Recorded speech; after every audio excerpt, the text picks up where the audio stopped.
back to another exciting episode of Morning Brew. Today we are unlocking the secrets to a brighter financial future for our kids. So imagine a world where children not only understand the value of money, but also how to manage it wisely. It's a topic that I've struggled with for many years with my own kids who, excuse the old saying, believe money grows on trees. Well, thanks to today's guest, Gabriel Castillo, Senior Vice President with International Bank of Commerce, they are capturing kids in schools to teach kids everything that they need to know about money through a program called Do More by Learning More. It teaches kids how to earn money, how to save money, and how to spend it wisely. So definitely this is the episode that could change the way our kids view money. So let us get started. Good morning, Gabby. Thank you so much for joining us this morning. And, you know, before we started this morning, I just want to say, I just want to hand you my son. You teach him and then just give him back to me when he's learned everything about money. I know. It's easier said than done. It's different for every family and every situation. You know, I had my three boys, and like I was telling you earlier, I tried my best to teach them, basically because you want to make them independent and you want to make them survivors.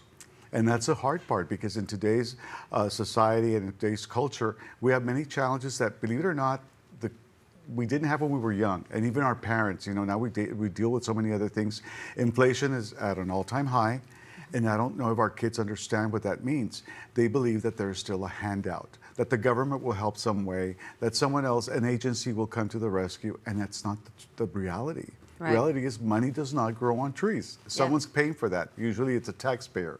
Absolutely. You know, I think when it comes to money or what we want to give our children, I know that, you know, you always say, well, when I have children, I want to give them the things that I didn't have.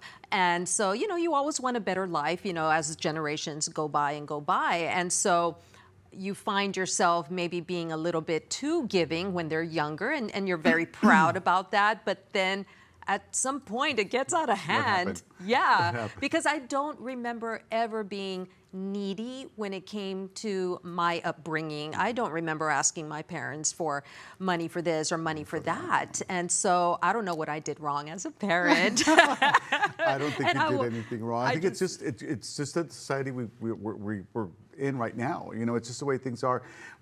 That's why they call them helicopter moms, and that's why they call it coddling, because you're kind of like baby your child. You protect them. You protect them. And you almost do a disservice in some cases, because you do need to, you know, make them immune to everything that's out there. Yeah. And I will tell you that the beginning starts with a relationship with an honest relationship with your children. I think from the get-go, that's one thing that I learned the second time around. My parents didn't always do that. They kept things from me that I thought, in the end, I should have known. I should have seen it, but I didn't. But with my kids, I did sit down with them. I did show them our bills, our utilities, what we spent, because I wanted them to understand why I was working and why I needed their cooperation. I never asked them. They never had part-time jobs or anything. They were very involved in school, and that was very important to me too. But I always told them, I want you to do great in school. I don't want you to worry about a job, but I want you to look at what happens.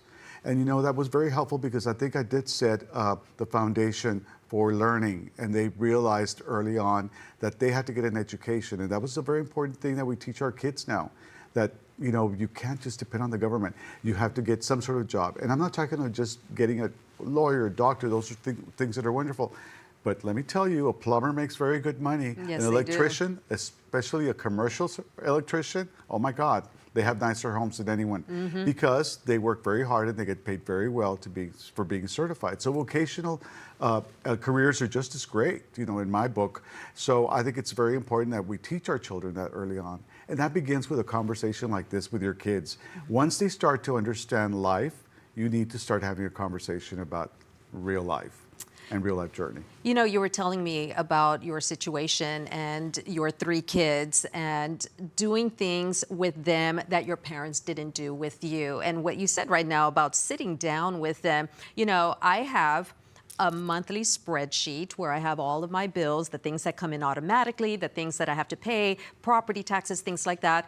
And Gabby, I can honestly say I've never shown my kids that spreadsheet. And I've had this spreadsheet since The Since you bought a house. early 90s, yeah, since we bought a house. I am the CFO of the Castle Corporation, and I have everything on a spreadsheet, and I have never shown it to them. And I guess I've never wanted them to, or maybe I just didn't think they needed to see our bills, so I've never done that. But maybe that's the first step. And that's the one thing that I think I've seen from other parents too, and I know some of them do talk with their kids about their future finances because they want to teach them how to invest, what to do with their money. And in some cases, some families, fortunately, their kids are going to receive an inheritance from a grandparent or a godparent or whatever. So the parents do step in and prepare them.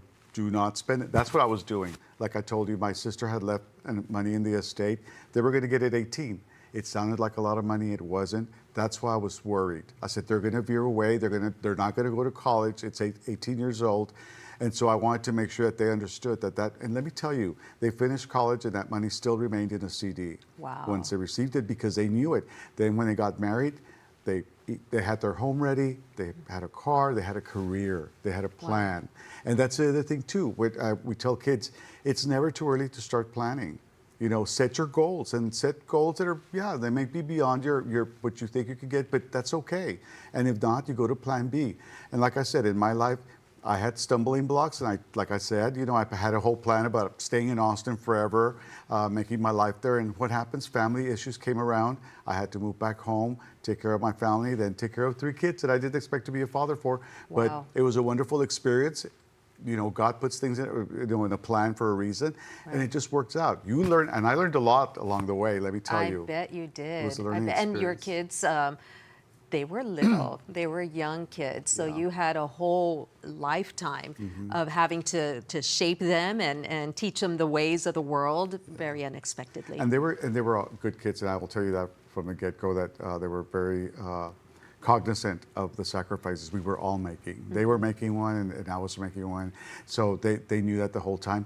But the important thing was that from a very early age, they learned the difference between want versus need, and I had to teach them that. Very important. You know, they didn't learn how to drive until they were in college, and I couldn't afford the insurance. And I told them that. I said, please understand, I can't afford insurance for you. This is how much the insurance would cost me if I included you. And they were flabbergasted how much it was, but it was. Insurance is expensive for teenage drivers. So literally their dates, their prom dates, I took them in my station wagon to their dates. And I don't know how the girls put up with it because the girlfriends were actually very tolerant too. They were like, no problem, we're fine. I remember sitting at Pavaratos at the table, 3 tables away after prom night.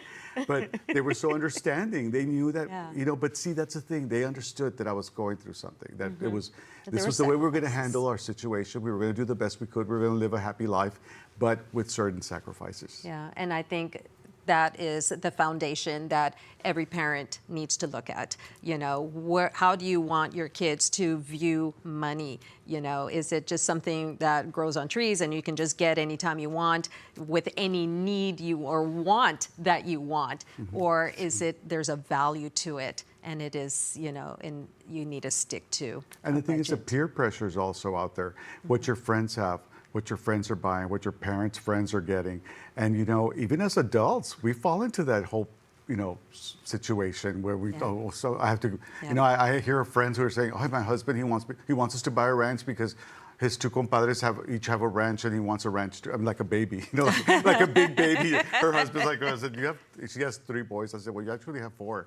I said, because he wants to have a ranch. Wow. You know, can they afford it? No. But the peer pressure is terrible nowadays, you know. Plus, right now, kids have what we didn't have growing up, which is also a big pressure. It's iPhones with apps and purchasing things in apps. We never had that. We didn't even have cell phones growing up, and that costs money too, you know. And you have to have that credit card in your phone, you know, so that you can purchase these things. And I don't think they realize either that credit card is probably linked to mom or dad, or mom and dad are paying for that credit card or debit card. It's just, you know, there's just a lot to be learned by our kids nowadays. And Gabby, now that you mentioned credit card, I was going to say, I'm sorry to interrupt you, but credit is very important too. And I think a lot of kids I find in jobs, financial institutions ask for credit checks whenever you're hiring someone, because they're handling money, they're handling people's accounts. So you have to have people that are trustworthy and don't have an issue with spending money or an urgency for it. So we do credit checks, and unfortunately, young people start off with bad credit at a very early age. Wow. Somehow, you know how credit card companies are. They entice you with a $1,500 balance. You know, you could start off with no problems, blah, blah, blah. And that it becomes a vicious cycle if you're not careful. Yeah, and that was one thing that I was worried about. And it's sad that so many people have the opportunity to do more, but they can't because they have bad credit. Yeah. And that also affects them. So you have to be, that's one of the biggest problems that we have. And I think one that every young person has to face is the reality of good credit. And what bad credit can do for you. Well, we're going to take a quick break, Gabby. When we come back, though, I want to get into what International Bank of Commerce, what IBC Bank, is doing to help teach kids the value of money, of course, and how to take care of it, how to spend wisely, how to invest it. So stay with us. We're going to take a quick break. We'll be right back.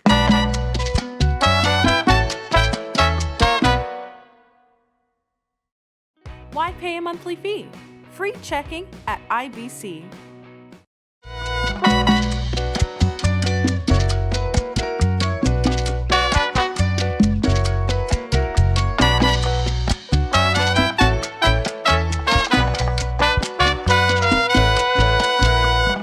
Back, everybody, and thanks for sticking around this episode of Morning Brew. I am with Gabriel Castillo. He's a Senior Vice President over at International Bank of Commerce. He is in their corporate marketing division.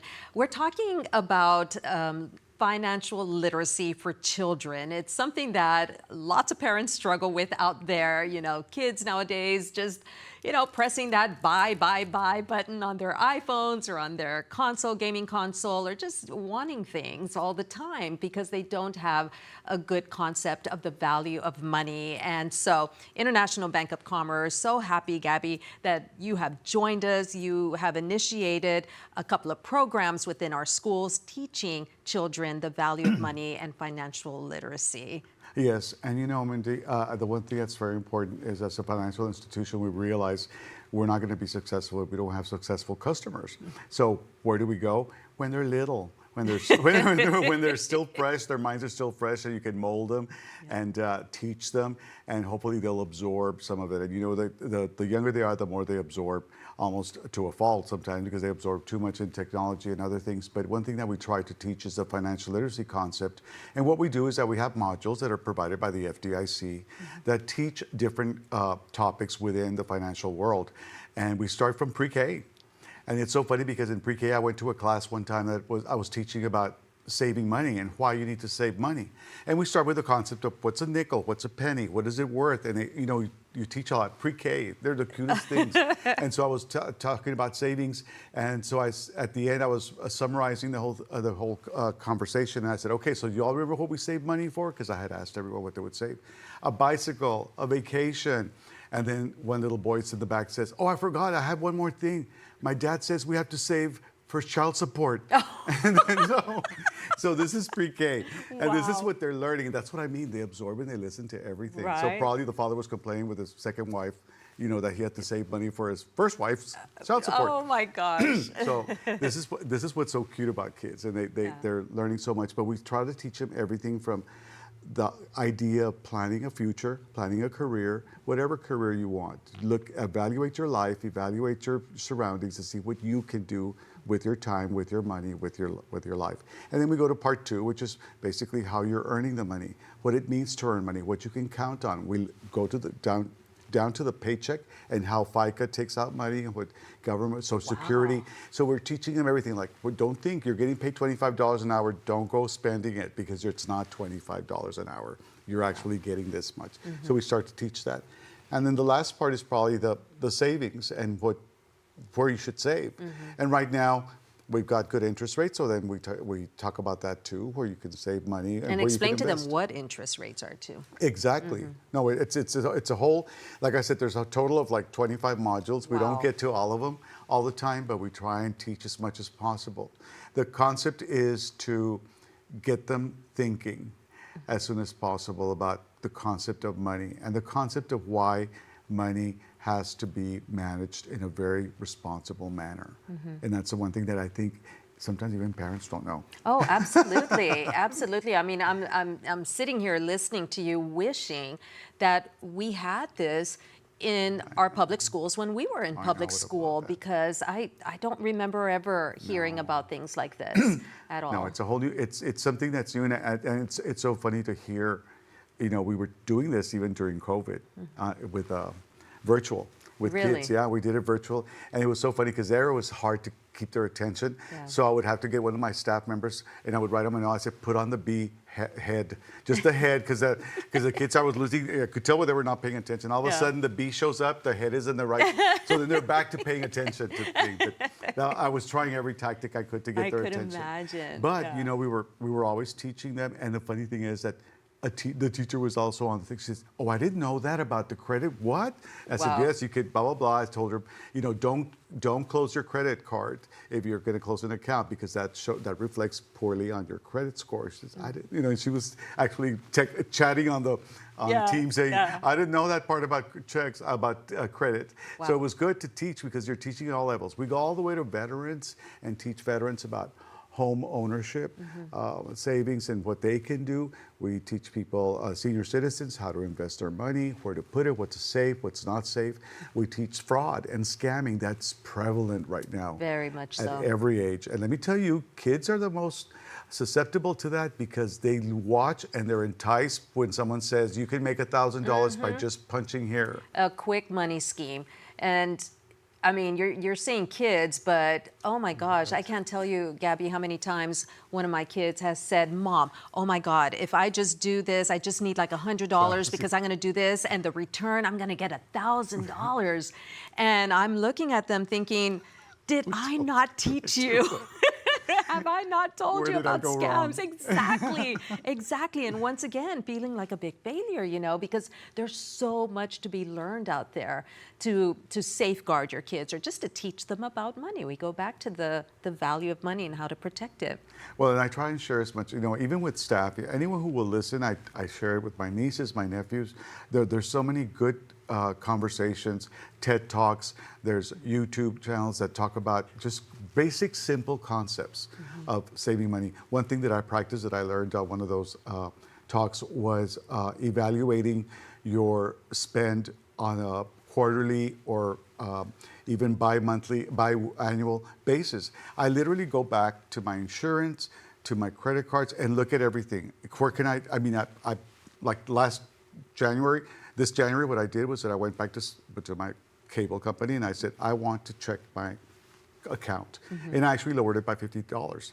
I went to my insurance. I checked what do I have? She says, well, actually, we can give you a discount because of this and because of that. You don't have any access, but they don't tell you. If you don't ask, they're just like leaving it. They're like, okay, he's paying $250 a month. Let's just keep it there. Right. Well, no, I lowered that by $100 a month. Wow. My insurance Just without same deductibles. Asking. Just by asking and renegotiating the deal. So those things that I learned. I'm not going to say, God, Gabriel, you're so smart. You thought of it. No, I just listen to situations like that. Suze Orman, I love. Suze Orman teaches you. I don't know if you know who she is. Okay, what's her name again? Suze, S-U-Z-E, Orman. Okay. Orman. Oh, yes, short blonde hair. Yes. Okay. And she talks about how she will never buy a cup of coffee at a coffee shop. I'm not going to say names, but she said, can you imagine spending $5, $6 a cup? And she did the math. She said, you would have that money, if you had that money in a savings, if you had that money in a CD, you would have an extra $2,500. And so now I'm freaking out because I'm like, okay, I'm not going to buy any more coffee. Wow. I'm going to make it at home. Yeah, just make it K-Pods. Yes. And that's the thing is that you learn from when you hear things, but you have to be listening. Okay. And that's one thing that our children are not doing these days. They're not listening. Yeah. They're just going with the flow and listening to what's good and fun and enticing, glamorous. Exactly. And that's also the bad side because you have to be careful. So, you know, maybe requiring kids to, okay, let's do it together as a family. Let's do a couple of podcasts on money. Let's look at the ones that are talking a little bit about investments and like the Suze Orman. And let's talk a little bit about what we spend here as a family and showing them on a monthly basis what the bills are, just so that they can get a handle. And also so that maybe as a parent, you're not feeling the pressure all on your own. You are kind of like sharing it with your kids and saying, you know, this is what we spend as a family. Every time you lower that air condition, you know, to something in the 60s, that's costing us money. So, you know, maybe you need to be a little bit more tolerant, maybe use the ceiling fan, just little tips and tricks like that to get them to understand the value. And you give them ownership, because then they feel like they're participating in the whole process of household living, and, you know, just basically maybe they're not earning it, but they're saving it for you. Right. You know, so I think that that's very important as well. Along the way, they're also learning. And, you know, a lot of times I look back and I think my parents told me a lot of stuff and I kind of would blow it off. To tell the truth, I would just, oh, yes, okay, whatever. You know, but then later on, I'm practicing what they did preach. Like the commercial you turned into your parents. Yes, oh, totally, totally. And let me tell you, I do things that I think. The other day I was saving a piece of aluminum foil because it didn't get stained. It didn't. So I was going to save it for. I thought, oh my God, my mother used to do this all the time. And I thought that was so tacky to save aluminum foil. But I thought, well, yeah, it's so expensive. Well, if it's not dirty, you can still fold it up and use it. And use it again to heat something else up. For sure. And you know, right now, I don't know if you've been to restaurants, but there's a surcharge now on eggs.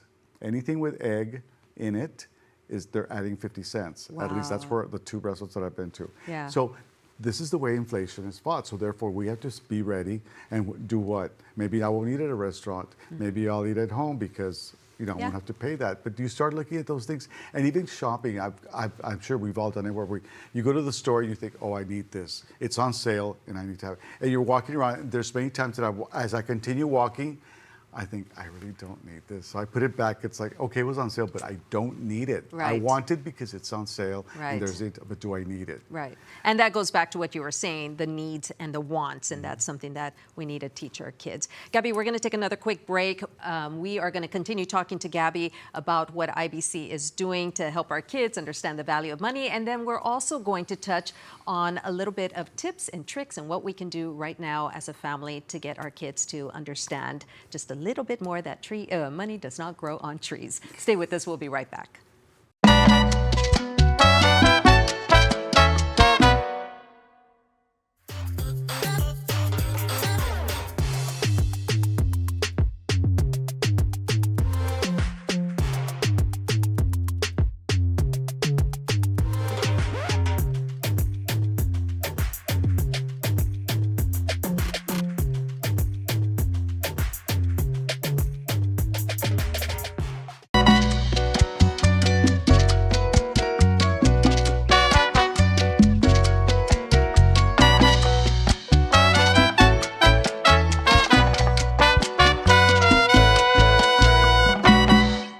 Welcome back, everybody, to this episode of Morning Brew. We are talking everything money and how your kids relate to money and the value that they place on money. And once again, I'm so happy to have with me my good friend and buddy, Gabriel Castillo. He's a senior vice president over at International Bank of Commerce. He is over their marketing corporate division. Gabby, we've been talking about all maybe some of the things we did as kids and maybe some, things we should have done differently, but how that has molded us now and what we want to do for our kids and for the kids in our community. So we've been talking about this program, IBC, very involved in our schools in teaching kids the value of money.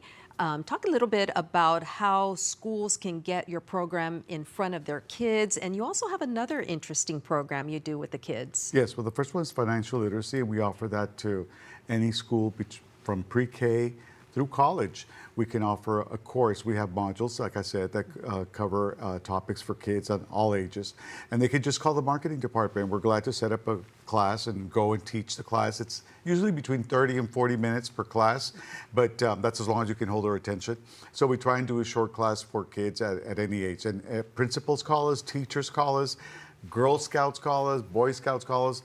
We teach them at all levels. And we've even gone to like locker rooms and taught the football team or taught the pep squad because they wanted a class. So we're available at any time to teach. It could be one of us here, one of our branch managers that will go teach a class. Not just in Laredo, but you also have Corporate-wide. these classes corporate-wide. Yes. Wow. McAllen, Brownsville, Zapata, everyone teaches.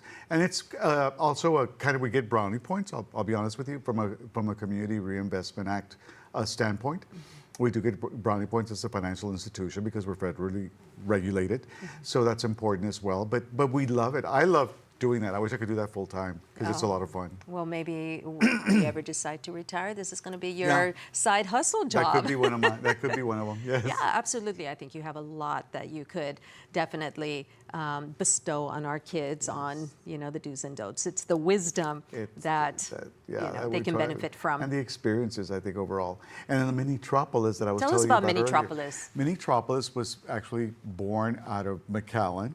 And the marketing manager there was the one who started that program. And she even won a national award for it. And what it is, it's a mini city within an elementary school.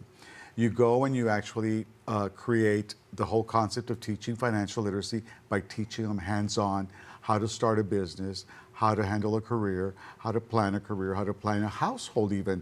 So the last class we had for Dovalina Elementary School, we had a small Popeyes came over, fried chicken, and they had a little stand. They brought biscuits, and little people wore their uniforms, and they learn how to pay and how to collect money. What do they do with the money? Do they save it? Do they put it away? What do they do with it? We had a judge, we had a mayor, we had a mini bank president, and Border Patrol was also there for us. We had law enforcement there as well. So whatever career they wanted, the kids got to pick. It was second and third graders, so you can imagine the size. And so, but they learned everything about life, at an early age, and what they wanted to do, what they wanted to be when they grow up. That is so important. Actually engaging them and showing them, that this is what it's all about. So I know IBC tries to be everywhere because your motto is we do more, and you certainly do more. But for parents whose kids aren't fortunate enough to get into one of these classes, what kind of tips, Gabby, can we share with them? What can they do? What's your best advice? Let's start off with communication. Talk to your children. And I know our parents are so busy, and both parents work and they don't have time. And let me tell you what one of my friends would do. They literally had Sundays where it was no cell phones, no friends, it was just the family. And you had to sit down for dinner and you had to talk. I got to be a part of those because I was helping my friend write a script for something else she was working on as a project. They would ask me to sit down. I was amazed. Their kids were in elementary school and they sat and talked and talked and talked and talked, and all the parents were listening. Wow. And then they were, of course, sharing advice. Sometimes it would shock you. As they got older, some of the things they shared about their friends, but they were talking about everything. Yeah. So it was wonderful. Communication is so important to start off with. And then secondly, there's no problem with teaching them the fact that you're having issues. If you're having issues as a family, financial issues, you should discuss it with them. They should learn what you're trying to do to make things better and what critical thinking is all about. I think we worry as parents about putting burdens on our kids, and we don't want to worry them, and we don't want them to stress and cry and things like that. So we try to shelter them from that part of the household, things like that, making ends meet. You don't want your kids to ever freak out about things like that. But it's on the contrary, it's probably teaching them more than it's hurting them. It's a survival tactic. It's like when you see those survivor shows where they're, you learn how to make fire at an early age with 2 sticks. Well, that's what life is. You have to learn how to make fire and keep it burning, you know? Yeah. And so that's what life is all about. And if you don't teach them at an early age, you lose them. And at a certain point, they're not paying attention to you anymore. They're going on their own and making their own decisions. And sometimes they're not wise ones, because you didn't teach them, because you didn't think it was necessary to go that route. And it is, it really is. And I wish I would have been shaken a little bit more, because I did make a lot of mistakes along the way. I've lost money because of my mistakes. And then I've learned later in life, how to make that better. And thank God there were people teaching me. And I'll tell you honestly, my bank colleagues were the ones who taught me how to buckle down and make certain changes in my life. And it really helped. Yeah, absolutely. And, staying on that, I'm sure most families have that one day a month that they sit down to work on bills. It's payday, time to pay the bills. Maybe have your child sit there with you, open up the envelopes and say, okay, well, we've got a $500 electricity bill, we have a $100 water bill, and just show them. Or if you don't get snail mail anymore. Just show them online, Yeah. what bills have been coming in if you go down that road. And teach them how you're paying it. Because And how you're paying it. and there's no And problem. how much money you have, and deduct. You know. And you know what, and along the way you're learning about certain things, because when you see credit card statements and you see this is what I'm paying, this is what I'm paying now, because look at all the interest that I'm paying, because cannot pay the whole balance. Wow. Yes. So it's amazing how much you pay just in interest rates. Oh yeah, right now interest rates with credit cards are about 24% or so, and you're just paying the minimum balance. That's only going to the interest. It's not really going to the principal. And they should, now that you mentioned apps, that's one thing that adds up. That was a whole TED Talk, by the way, on what we're paying now, just on apps, softwares, programs, etc. It's ridiculous. We get enticed by that too. You learn an app. Oh, this is an app how to filter my face and how to look 10 years younger. It's like it's only $5.99 a week, A month or something like no, that. It's something but ridiculous. They all add up. Yeah. They all add Yes. up. That was one of the the eye openings. Everybody, was wanting to cut the cord for cable. You're cutting the cord. It's so expensive. It's over $100. But then by the time you add up Hulu and Disney and Netflix and HBO, And how many of those do you really watch? Yeah. Think about it. Yeah. Yeah. You're The not. other day I was flipping through Netflix. I couldn't find anything I wanted to see. Wow. I was so sad. I was like, Yeah. too boring, too violent, too horrific. Yeah. It's a- Yeah, no, it's absolutely true. But yet, we're paying, I think we pay 24 for Netflix. It's 80 something for our Hulu. I So mean, that's your homework for today. Yeah. Okay, you're going to Yeah. go back and look at all your payments, and you're going to cut yeah. back. And I bet you anything I'm paying more now than I was when I was paying cable. Yeah, and you're probably going to Probably. be able to buy a new car and probably new boots. Absolutely, I know. Love my boots. Love my boots. Gabby, it's been such a pleasure talking with you. I love your advice, communication definitely, and just be very open with your kids when it comes to the bills and teach them about the value of money. Definitely. Any final thoughts, Gabby, when it comes to financial literacy for kids? Just that we're always available at IBC. Anyone can call me anytime. I'm always available to talk to people and share anything that they want to hear. And we're always glad to go visit them or come visit us. We're having a class on the 14th. Come and visit us. Also, Okay. Girl Scouts are coming over to take a tour and take a financial literacy class. So anytime we can help. Okay, and this is throughout the year. I mean, Oh, it yeah. doesn't have to be during school or anything like that. You can maybe even get like a little gal pal gathering together on the weekend. We've had that, because let me tell you, we've had debutantes parties there, and I'll ask them, can I teach a financial literacy class before the reception starts? And they have them come in an hour earlier, and they all sit down and take a lesson. That's very cool. They do. Yeah, so that's another idea, just kick the conversation, kick it off and just start the conversation about financial literacy. Exactly. I know it doesn't sound glamorous, it doesn't sound glitzy, but it's so important so that our kids don't make the same mistakes that we made. Money matters. Money matters, definitely. And on that note, I do want to let everybody know that you have a podcast too called Yes, Money Mind Your- Matter. Mind Your Business. Mind Your Business. Thank Yes. you. And you talk to the folks out there about things that are important. Where can people find your podcast? They can find it on KGNS and look at YouTube. We're available on YouTube, and we're also available on the IBC YouTube channel. Okay. So we have it there, all 3 channels. You can't miss it. Wow. Well, I love listening to you. You are so smart and so wise, Gabby, God. and I appreciate everything you do. I wish my mother could hear that. Aw, she's listening to us Listening, from I hope. above, definitely. Thank you so much, Gabby. Appreciate having you with us. I do want to let people know that this is your second time on Morning Brew, because we spoke some months ago about the importance of voting. Very important too. So I will continue looking towards you and your wisdom for more Call me Morning Brew anytime. episodes. Thank you, Gabby. Thank you. And that does it for this episode of Morning Brew. Thank you so much for hanging out with us. We appreciate having you with us. And until our next episode, enjoy the brew.